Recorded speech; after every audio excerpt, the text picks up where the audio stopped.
ഉണ്ടോ ഭാരം വൈഷമ്യം തുമ്പങ്ങളും അസംഖ്യം രക്ഷാകരമല്ലോ സംഗീതം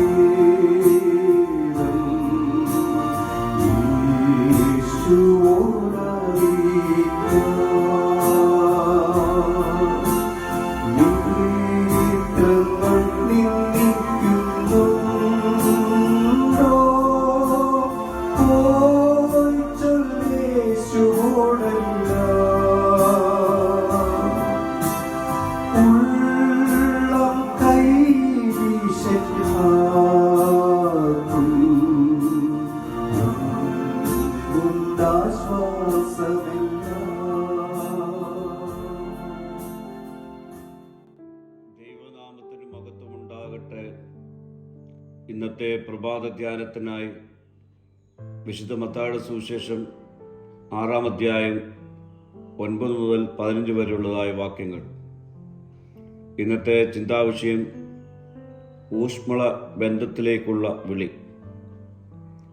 ഇന്നത്തെ വേദഭാഗം യേശു കർത്താവ് തൻ്റെ ശിഷ്യന്മാരെ പഠിപ്പിച്ച പ്രാർത്ഥനയാണ്. ഇത് കർത്താവിൻ്റെ പ്രാർത്ഥന എന്നാണ് അറിയുന്നത്.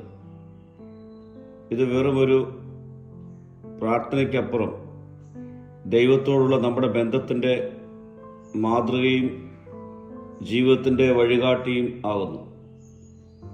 സ്വർഗസ്ഥനായ പിതാവേ എന്നുള്ളതിൽ നിന്നാണ് ബന്ധത്തിൻ്റെ അടിസ്ഥാനം. ദൈവം ദൂരെയുള്ള ഒരു ശക്തിയല്ല, അവൻ സ്നേഹമുള്ള പിതാവാണ്. അവനെ പിതാവായി നമ്മുടെ ജീവിതത്തിൽ സ്വീകരിക്കുമ്പോഴാണ് അവനുമായി ഒരു ഊഷ്മള ബന്ധത്തിലേക്ക് പ്രവേശിക്കുന്നത്. ദൈവത്തിൻ്റെ നാമത്തെ ആദരിക്കുമ്പോഴാണ് നമ്മുടെ ജീവിതത്തിലൂടെ അവൻ്റെ വിശുദ്ധത പ്രകടമാകുന്നത്. നമ്മുടെ വാക്കുകളും പ്രവൃത്തികളും ദൈവത്തിൻ്റെ മഹത്വം പ്രതിഫലിപ്പിക്കുന്നതാകണം. അവനുമായുള്ള ബന്ധം സ്വന്തം ആഗ്രഹങ്ങളെ മാത്രം മുന്നോട്ട് വയ്ക്കുന്നതല്ല. ദൈവരാജ്യം നമ്മുടെ ഹൃദയത്തിലും കുടുംബത്തിലും സമൂഹത്തിലും വഴുമ്പോഴാണ് എൻ്റെ ഇഷ്ടമെന്ന നിലയിൽ നിന്ന് അവൻ്റെ ഇഷ്ടമെന്ന നിലയിലേക്ക് മാറ്റം സംഭവിക്കുന്നത്. ദൈവം നമ്മുടെ ആത്മീയ ആവശ്യങ്ങൾ മാത്രമല്ല, ദൈനംദിന ആവശ്യങ്ങളും നൽകുന്നവനാണ്. ഓരോ ദിവസവും ദൈവത്തിൽ ആശ്രയിക്കുന്നതിലൂടെ അവനോടുള്ള ബന്ധം സജീവമാകുന്നു. ദൈവത്തോടുള്ള അടുത്ത ബന്ധം നിലനിൽക്കണമെങ്കിൽ മനുഷ്യരോട് ക്ഷമിക്കുന്നവരായി നാം മാറണം. ക്ഷമിക്കുവാൻ കഴിയുന്നത് ദൈവത്തിൻ്റെ ഹൃദയവുമായി ചേർന്ന് നിൽക്കുമ്പോഴാണ്.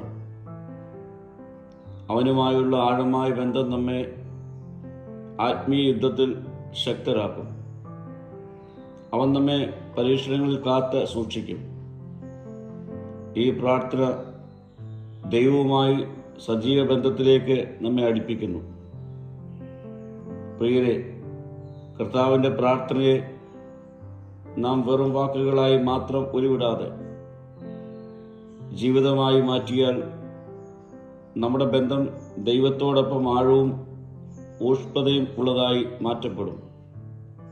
പ്രിയരെ, കർത്താവ് നമ്മെ പഠിപ്പിച്ച പ്രാർത്ഥനയെ അതിൻ്റെ ആഴവും പരപ്പും തിരിച്ചറിഞ്ഞ് അത് നമ്മുടെ ജീവിതഗന്ധിയായി തീരുവാൻ ഈ നോമ്പ് നാളിൽ നമുക്ക് പരിശ്രമിക്കാം, പ്രാർത്ഥിക്കാം. കർത്താവേ, നീ ഞങ്ങളെ പഠിപ്പിച്ച പ്രാർത്ഥനയുടെ ആഴവും തീവ്രതയും ഈ നാളുകൾ തിരിച്ചറിയുവാനുള്ള കൃപ ഞങ്ങൾക്ക് നൽകണമേ. മഹത്വം നീ എടുക്കണം. യേശുവിൻ്റെ നാമത്തിൽ തന്നെ. ആമീൻ.